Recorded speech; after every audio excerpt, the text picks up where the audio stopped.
850 سال پرانی بات ہے، 850 ایئرز پہلے کی بات ہے۔ ایک 15 ایئرز کا نوجوان لڑکا، ریسنٹلی اس کے فادر کا انتقال ہوا تھا، تو اس کے فادر نے انہیریٹنس میں ایک گارڈن، ایک باغ اور ایک پن چکی چھوڑی تھی۔ تو وہ 15 سال کا لڑکا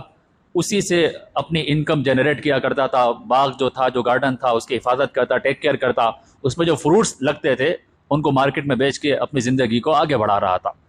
تو روز روٹین یہی تھی کہ باغ میں آنا، ٹیک کیئر کرنا، پانی دینا۔ تو آج بھی ایسا ہی ہوا کہ 15 ایئرز کا نوجوان لڑکا باغ میں آیا اور آ کر اپنے معمولات اور اپنی روٹین کر رہا تھا کہ اچانک ایک انتہائی خوبصورت چہرے والے، نورانی چہرے والے ایک بزرگ تشریف لے کر آ گئے باغ میں۔ یہ نوجوان لڑکا ان کو پہچانتا نہیں تھا، مگر جب دیکھا کہ بزرگ ہیں، اولڈ ہیں، چہرے پر داڑھی ہے اور سر کے اوپر امامہ بھی ہے، تو ان کے دل میں خیال پیدا ہوا کہ ان کی رسپیکٹ کرنی چاہیے، ان کو مان دینا چاہیے۔ تو یہ آگے بڑھے، تیزی کے ساتھ گئے، ان کو سلام کیا، ان کے ہاتھ کو چوما اور عزت کے ساتھ، رسپیکٹ کے ساتھ باغ کے اندر لے کر آئے اور ایک درخت کے سائے کے نیچے بٹھایا، اور بٹھانے کے بعد گئے اور انگور توڑ کر لے کر آئے، انگور کا خوشہ، اور انتہائی ادب کے ساتھ ان بزرگ کو کھانے کے لیے دیا کہ آپ اس کو کھائیے۔ اب وہ جو نیک شخص تھے، اللہ کے ولی تھے، وہ انہوں نے جب اس لڑکے کا یہ انداز دیکھا کہ نہ جان نہ پہچان، نہ مجھے یہ جانتا ہے نہ میں اسے جانتا ہوں، مگر یہ رسپیکٹ، یہ ادب، یہ حشیمہ، بس ان کے دل میں یہ خیال آیا کہ یہ کچھ شخص ایکسٹرا آرڈنری ہے۔ آپ کے پاس اناج تھوڑا سا تھا، آپ نے اپنی دامن میں سے اس اناج کا جو کھل کہلاتی ہے وہ نکالی اور یوں منہ میں رکھ کے اس کو چبایا،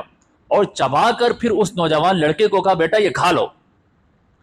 اب وہ بچہ بھی تربیت یافتہ تھا، اس کے ماں باپ نے اچھی تربیت کی تھی کہ بڑوں کی رسپیکٹ کیا ہے، اور خاص طور پر اگر کوئی عالم ہے، مولانا ہے، حافظ ہے، مسجد کا امام ہے، مؤذن ہے، تو وہ بچوں کو سکھاتے تھے پہلے کہ ایسے لوگوں کی رسپیکٹ ہونی چاہیے۔ اب وہ انہوں نے جب کھانے کے لیے دیا تو انہوں نے یہ نہیں کہا کہ میں کسی کا جھوٹا نہیں کھاتا، بلکہ انہوں نے فوراً لیا اس نوجوان لڑکے نے اور کھایا، اور کھانے کی دیر تھی دل کی دنیا چینج ہو گئی۔ جو باغ تھا، جو پن چکی تھی، وہ آپ نے بیچی اور جتنا پیسہ ملا وہ سارا کا سارا پیسہ فقراء میں، مساکین میں، غریبوں میں تقسیم کر دیا، اور اس دن سے دنیا سے بے رغبت ہو کر اللہ سبحانہ و تعالیٰ کی بارگاہ میں ولایت کا مقام پانے کے لیے، تقوی حاصل کرنے کے لیے، علم دین حاصل کرنے کے لیے اللہ کی راہ میں سفر پہ چلے گئے۔ یہ جو نوجوان لڑکا تھا